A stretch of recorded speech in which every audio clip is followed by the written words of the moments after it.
What? Solid ah. Grabe guys, hindi lang pala siya pang macro sa USP. Pwede rin pala siya sa mga HK. Nakita nyo, di ba? Tingnan nyo guys, panoorin nyo ulit kung gaano kaangas to. Guys, wala tayong ginalaw sa settings nitong attack shark natin ah. Ito yung normal guys. Kita nyo, lumiliko siya. Ito yung ano, macro guys. Ganun pa rin guys, wala tayong binago sa settings. Ganun na ganun pa rin siya. Ayan yung pagka yung USP, ay pagka yung Colt guys.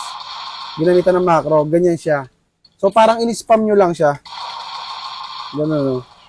Ganun lang yung macro nito guys. Sobrang simple lang ng pag-macro ng Attack Shark X11 natin. Pero tingnan nyo kung gaano kasolid yung HK guys pag naka-macro. Tara.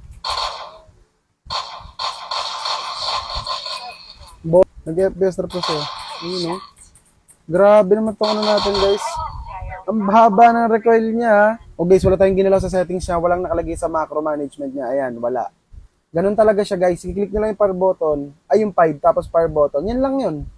Wala na. Makakapag-automatic macro na kayo sa HK guys. O kaya kung naghanap kayo ng mouse na ano, may built-in macro na guys. Ito na yung Attack Shark. Sobrang gaan lang. Ang ganda pa guys. Diyan lang yung link sa basket.